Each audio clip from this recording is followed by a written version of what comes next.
Hello students, मैं हूं Mohammad Afaq and welcome to my channel Afaq E academy. सबसे पहले तो वीडियो लास्ट तक देखना, वीडियो को लाइक और शेयर करना। अगर कोई डाउट हो तो वीडियोस में कमेंट करना और चैनल को अगर अभी तक सब्सक्राइब नहीं किया तो चैनल को अभी के अभी सब्सक्राइब कीजिए। नोटिफिकेशन बेल पर भी क्लिक कीजिए जिससे कि आगे आने वाली वीडियोज़ के नोटिफिकेशंस आपको मिलते रहे। सो स्टूडेंट्स, मैं इस वीडियो में कंटिन्यू करने जा रहा हूँ बीएससी और इंजीनियरिंग मैथमेटिक्स के पेपर न्यूमेरिकल एनालिसिस के चैप्टर फाइनाइट डिफरेंस में जहाँ हमने शिफ्ट ऑपरेटर पढ़ लिया, forward operator, backward difference operator पढ़ लिया था। अब मैं शुरू करने वाला हूँ एक नए ऑपरेटर के साथ में। तो देखिए, मैंने यहाँ हेडिंग लिख रखी है सेंट्रल डिफरेंस ऑपरेटर। तो सेंट्रल डिफरेंस ऑपरेटर क्या होता है? सेंट्रल डिफरेंस ऑपरेटर होता को हम डिनोट करते हैं सिंबल डेल्टा से, और इस डेल्टा की एफ एक्स पे ऑपरेट करने पे ये वैल्यू जो होती है वो होती है F x plus H by to minus F x minus h by to. तो ये इसका फॉर्मूला होता है। अब हम क्या करेंगे आगे, इसके बाद में इसका रिलेशन निकालेंगे शिफ्टिंग ऑपरेटर के साथ में। तो हम देखें कि ये वाली टर्म इसमें एच बाई टू ऐड हो रहा है फंक्शन में, तो इसे लिख सकते हैं ई पे पावर 1/2 एफ एक्स प्लस ये minus h by two subtract हो रहा है तो इसे लिख सकते हैं minus h by two f x. F x delta f x equal to f x को कॉमन कर देंगे तो 1/2 प्लस ई पे power minus 1/2 f x common करने पे तो ये ऑपरेटर बराबर हो गया इसके। तो ये ऑपरेटर बराबर है डेल्टा शिफ्टिंग ऑपरेटर की पावर 1/2 प्लस शिफ्टिंग ऑपरेटर की पावर माइनस 1/2। इसका फॉर्मूला है डेफिनेशन, और ये इसका शिफ्टिंग ऑपरेटर के साथ में रिलेशन। आगे इसकी अब हम टेबल बनाएंगे, कंस्ट्रक्शन टेबल। तो कंस्ट्रक्शन टेबल बनाने से पहले हम इसकी कुछ डेफिनेशन समझ लें कि क्या होने वाली है।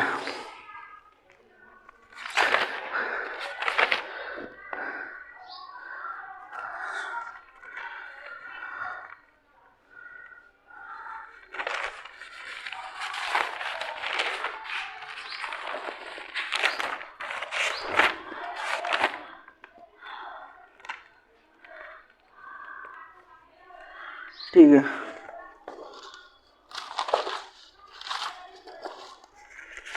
तो ये जो है जैसे फंक्शन कोई है बाई वन, इसकी वैल्यू है फंक्शन की, और बाई नॉट। तो जो सेंट्रल डिफरेंस ऑपरेटर जो बाई होता है, जो इसका सफिक्स है 1 प्लस 0/2 इक्वल टू 1/2, तो ये 1/2 होता है। इसमें बड़ी वाली फंक्शन की वैल्यू से छोटी वाली फंक्शन की वैल्यू माइनस करने पर तो बाई का सफिक्स मिलता है 1/2 मिलता है। सिमिलरली बाई2 माइनस बाई1 के लिए फंक्शन की वैल्यूज हैं बाई2 और बाई1। तो इसके लिए क्या करते हैं,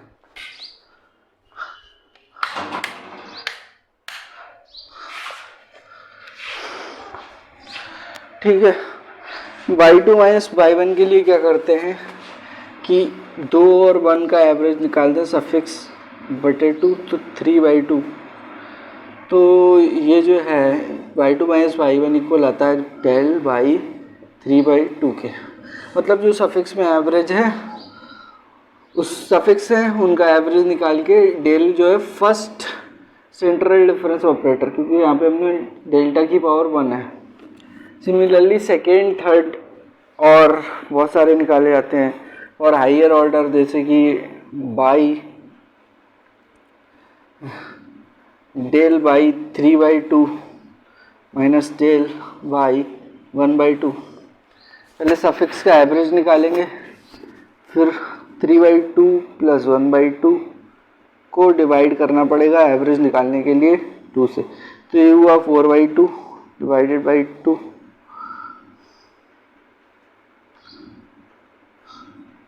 तो 2/2 इक्वल टू 1। तो ये 1 डिग्री के थे, तो हायर ऑर्डर सेकेंड डिग्री का हुआ बाई 1। सिमिलरली एक और एग्जांपल लिखते हैं।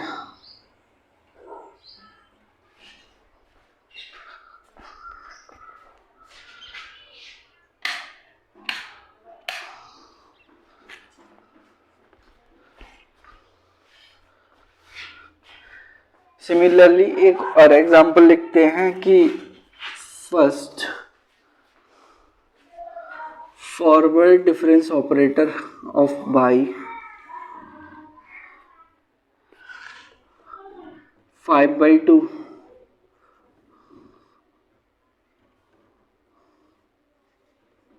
Minus first central difference operator by 3/2। तो ये सेकेंड डिग्री का आने वाला है। सेंट्रल डिफरेंस ऑपरेटर क्या आएगा, 5/2 प्लस 3/2 का एवरेज। जब हम इसकी टेबल बनाएंगे तो एवरेज लेंगे। 5 3 8/2 4, 4/2 इक्वल टू 2, तो ये बाई 2। इस तरह से हम सेंट्रल डिफरेंस ऑपरेटर की वैल्यूज निकालते हैं। सिमिलरली हम थर्ड डिग्री की निकाल सकते हैं। मान लीजिए यहाँ पे ऐसे होता कि सेकेंड डिग्री का 5/2 दे रखा होता और सेकेंड डिग्री का बाई 3/2 दे रखा होता, तो एवरेज लेते 5/2 प्लस 3/2 का 2 से डिवाइड करने पर, तो ये इक्वल आता सिमिलरली इसकी तरह 2। तो इसकी वैल्यू आती है आपकी third central difference operator by के सफिक्स में आएगा एवरेज यानी कि 2। इस तरह से इसकी वैल्यूज़ निकालते हैं। इसके बाद में इसकी कंस्ट्रक्शन टेबल बना के दिखाएंगे, देन उस पर बेस्ड एक एग्जाम्पल क्वेश्चन करते हैं। सो अभी आप आगे देखिए।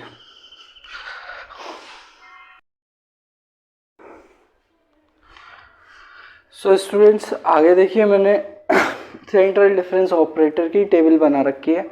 इसके बाद में मैं एक न्यूमेरिकल क्वेश्चन करूँगा, और जो डिफरेंस की टेबल है वो सिमिलर है काफ़ी हद तक फॉरवर्ड डिफरेंस ऑपरेटर और बैकवर्ड डिफरेंस ऑपरेटर से। बस उसमें जो है माइनस तो तीनों में ही करना है।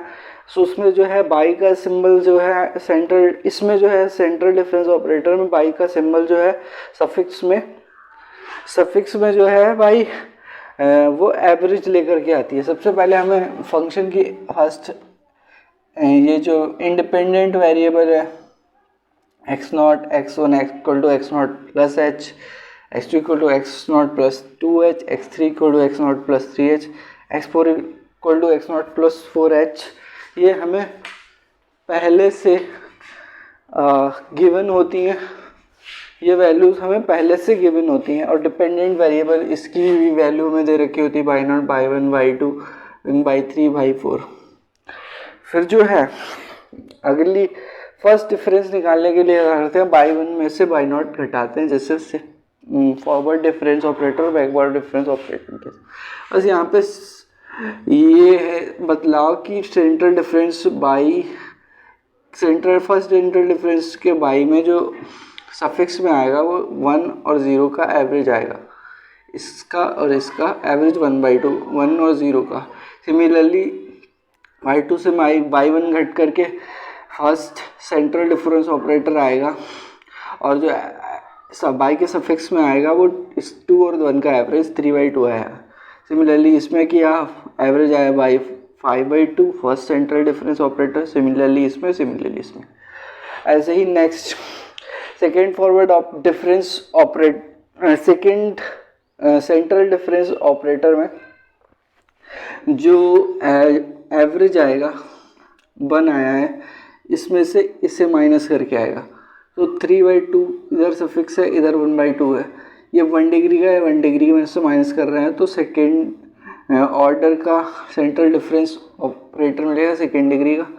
तो 3/2 और 1/2 का एवरेज 1 एंड सिमिलरली इसमें से इसे माइनस करके एवरेज लिया और सेकेंड सेंट्रल डिफरेंस ऑपरेटर मिला। सिमिलरली 7/2 में से 5/2 माइनस किया, फर्स्ट में से फर्स्ट माइनस करके सेकेंड मिला और उसका एवरेज 3 मिला। सिमिलरली इसमें से इसे माइनस किया तो ये मिला third degree central difference of 3/2। Similarly इसमें से इसे माइनस किया और मिला third degree central difference operator 5/2। अब इसमें से इसे माइनस करने पर फोर्थ में सिर्फ एक ही टर्म बचा है और फोर्थ में मिला है 5/2 और 3/2 का एवरेज 2।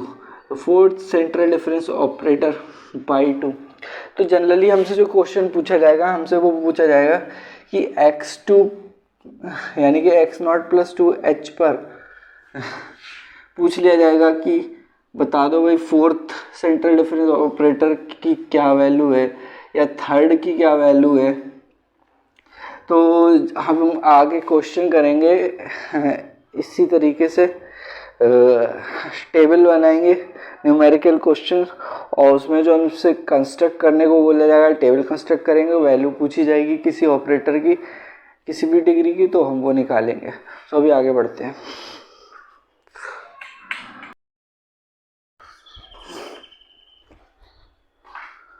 सो स्टूडेंट्स आगे बढ़ते हैं और देखते हैं, मैंने एक क्वेश्चन लिखा है कि evaluate fourth central difference operator f over the value 2 given f0 की वैल्यू दे रखी 8, f1 की वैल्यू दे रखी 12, f2 की वैल्यू दे रखी 20, f3 की वैल्यू दे रखी 34, f4 की वैल्यू दे रखी 60। तो सबसे पहले क्या करते हैं कि हमें जो x और y आर्ग्यूमेंट और एंट्री दे रखे हैं तो हमने नोट किए हैं 0, 1, 2, 3, 4। और अगर हम देखें कि इंटरवल जो है वो इक्वल इंटरवल है इसलिए हम ये मेथड आसानी से लगा पा रहे हैं। डिफरेंस ऑफ इंटरवल इज़ 1 पूरी की पूरी सीरीज में। वैल्यूज़ लिख रखी हैं y की जो भी पॉइंट्स हैं उन पर। तो 0 पर 8। अब क्या तरीका है निकालने का कि central difference operator first by half, इस 1 और 0 का एवरेज दे करके लिखा है, इसमें से इसे माइनस करने में 4 आ गया है, इसमें से इसे माइनस करने में 20 में से आ गया 8, 34 में से 20 गए 14, 60 में से 34 के बचे 26, 6 में से 4 गया 8 में से 4 गया 4, 14 में से 8 गए 6, 26 में से 14 गए 12, 6 में से 4 गए 2, 12 में से 6 में से 2 गया 4। अब एक चीज़ और पूछे कि फोर्थ सेंट्रल डिफरेंस ऑपरेटर है f2। तो अगर हम ये फोर्थ सेंट्रल डिफरेंस ऑपरेटर देखें बाई 2, वो 2 वैल्यू पर पूछा है तो इसी की लाइन में चलते चले जाएं। तो इससे 6 पड़ रहा है सेकेंड वाला और जो फोर्थ वैल्यू आ रही है ये पूछी है हमसे। टेबल तो कंस्ट्रक्ट करने को बोला नहीं है तो करनी पड़ेगी निकालने के लिए। तो ये हो गया हमारा आंसर। तो इस तरह से सेंट्रल डिफरेंस ऑपरेटर की हम टेबल कंस्ट्रक्ट करते हैं और वैल्यू जो पूछी जाती है वो वैल्यू निकालते हैं। तो वीडियो काफ़ी लंबा हो चुका है, वीडियो को एंड करते हैं। वीडियो को लाइक और शेयर करते रहना। चैनल को अभी के अभी सब्सक्राइब करो अगर अभी तक नहीं किया, रेड कलर के बटन पर प्रेस करके। सो गुड बाय एंड पढ़ाई करते रहें।